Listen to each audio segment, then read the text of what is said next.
Hi, I'm Her Orange Coat. I am an indie folk singer-songwriter and I have got 2 singles coming out this summer, which is very exciting. I cannot wait. But yeah, I thought I'd just kind of sit out here and talk to you guys and say a little bit about them so that people actually know what the hell I'm doing. So I've come out here, got my cup of tea, and yeah, let's have a little chit chat. So the 2 singles that are coming out are called Daytime TV, and that's the first one that will be coming out. And then the second one is called Elysian. The first one, Daytime TV, I wrote this as a direct response to something that happened. The day before Christmas Eve, I found out that I had lost my job. And it was all a very amicable process. But it was just kind of a really bad time to find that out. So that was quite upsetting. And as a singer-songwriter, what do I do when I'm upset? I write a song. So obviously I wrote a song. I think that same day. Yeah, it kind of just all led from there. But the idea of the song is basically about that job loss, about kind of questioning what the hell you're doing with your life, and all the insecurity around that. And that is something that I've written about, not just in this song. It's featured in a few songs. There's one that I tend to end a set with called Not Working, Hardly Living, that's very much the same sorts of insecurities. Particularly because like all my friends around me, as I say in I think both songs, are working pretty stable 9-to-5s.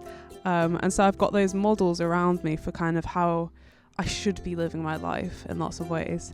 And I'm here just kind of trying to make music work, and so having all these little temporary or part-time jobs, and obviously there's an inherent insecurity that comes with that, and that's why I've gone through these job losses, because it's plural. It's not even just that one. Of course, I've lost multiple jobs, and you know it's a stressful and sad thing, and I think when music is so hard financially, when you lose those little bits of security, it becomes a really emotional thing. So yeah, that's kind of the basis of the song, but also that process of, you know, if I've lost this job, kind of what have I got, you know, who am I, what am I doing with my life, and kind of what do I want to be, what do I want to do. And obviously I've got the music there that's kind of driving me, but it's kind of questioning, you know, is this the right decision, sort of thing. And it's hard. It's a question that I'm asking myself every day. And this is coming from a place of privilege as well. You know, I'm privileged to be able to do this, but it's hard. It is really hard.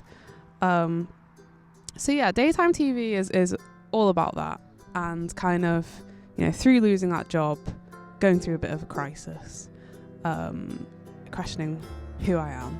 It basically takes an emotion and it just extends it out for an entire song, and I think that's often how I get over things that I'm dealing with.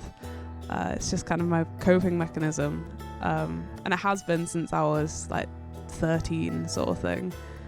I feel a strong emotion and then I write a song about it.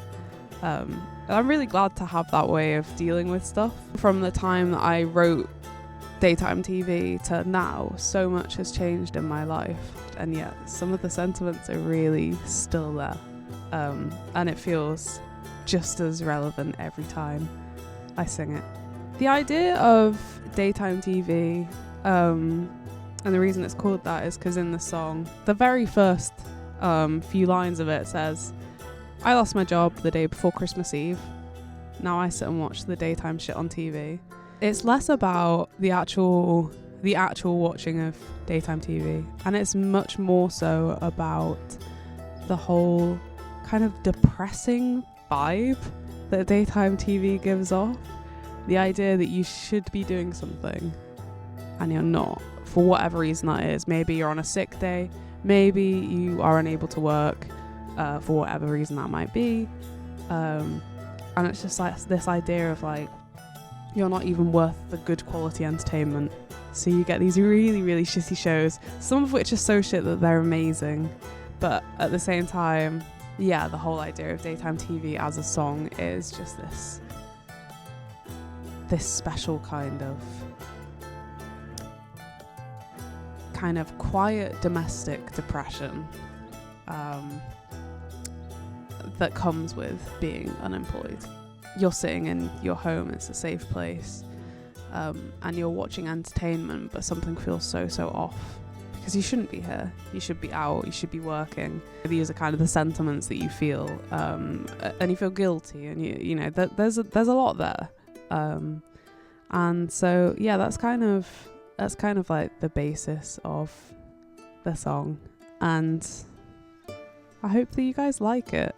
It actually features the mandolin, which is the first time that I've had mandolin in a track. I think it kind of gives it a little bit of a different vibe in the second section, which already has, you know, like it's a shift in tone as we kind of go on this like journey of becoming lost identity-wise. So that is daytime TV.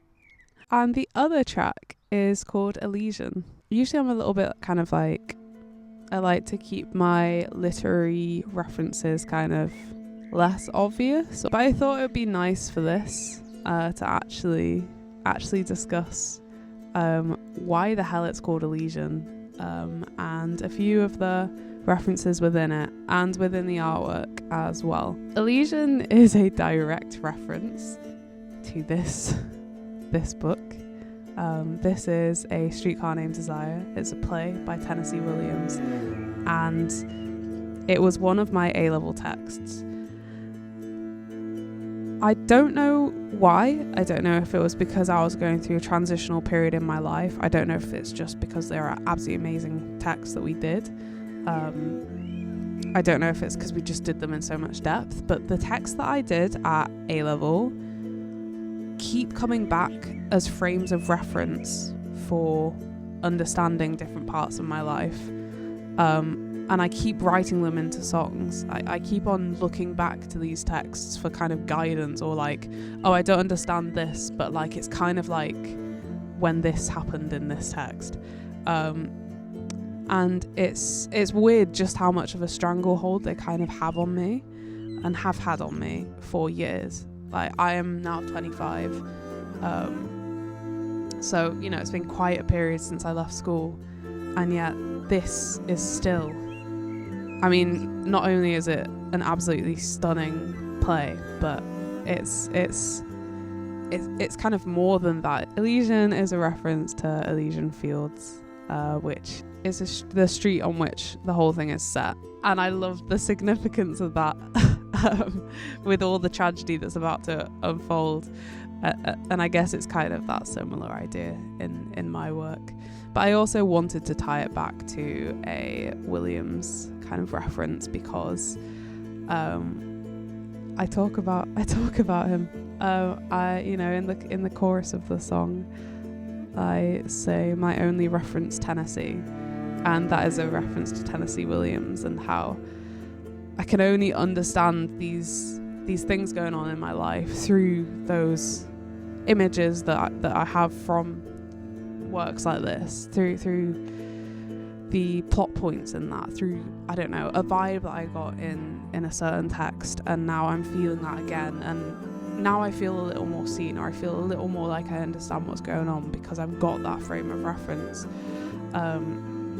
and the reference to Tennessee Williams in terms of Elysian is basically, the song is all about trying to support somebody who's struggling, but rather than from looking from their point of view or like focusing on them, because I only ever focus on myself, it's about what that does to you when you're trying your hardest to support somebody, the self-loathing that brings about, because there's inevitable failures, and it's really, really hard to support people through whatever that might be,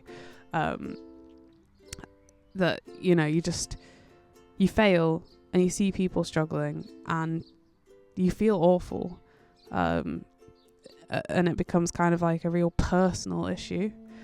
And because of that failure to help people, the kind of reference I had with that was the character of Stella and the character of Blanche, and that relationship between the sisters, and the ultimate kind of turning away at the end. I wanted to reference it even more than that. Like I said, I'm usually not as explicit with my references, but I decided for the album art for this that I would go into the bathroom and get some images in the bath.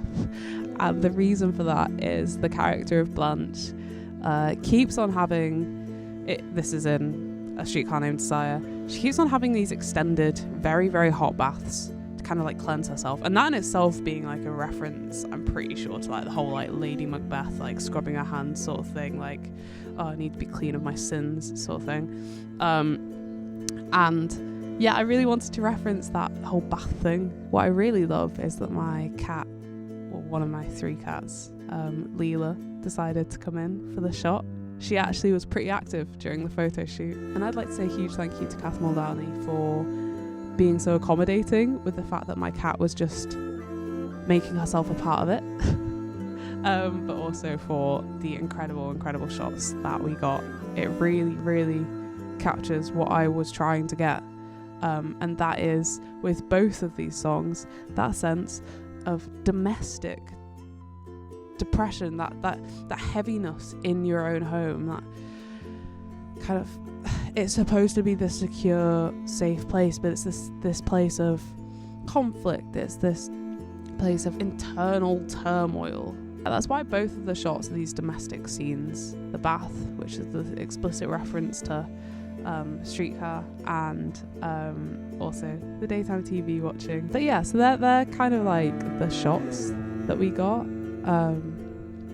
and that's also the reference to Tennessee Williams, which if you haven't seen or read Streetcar, you need to. I would recommend reading it because the stage directions are some of my favourite bits.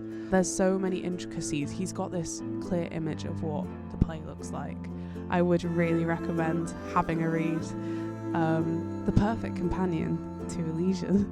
The last thing that I wanted to say about Elysian was the fact that I managed to sneak in this little bad boy again. I keep putting recorder in my songs and you can't stop me. Musically, I am really, really proud of these songs. I'm proud of like how my playing has developed. I'm proud of how my vocals have developed. And I just think they're a lot more well-rounded tracks, and it's really nice to kind of feel like I've had this progression. And it's really nice that you guys have continued to support me throughout that. So thank you so much for, I mean, if you're watching to hear, that's crazy, but thank you so much for kind of supporting me in my somewhat turbulent career. It's been a blast so far, and I hope to keep it going. Go listen, and lots of love.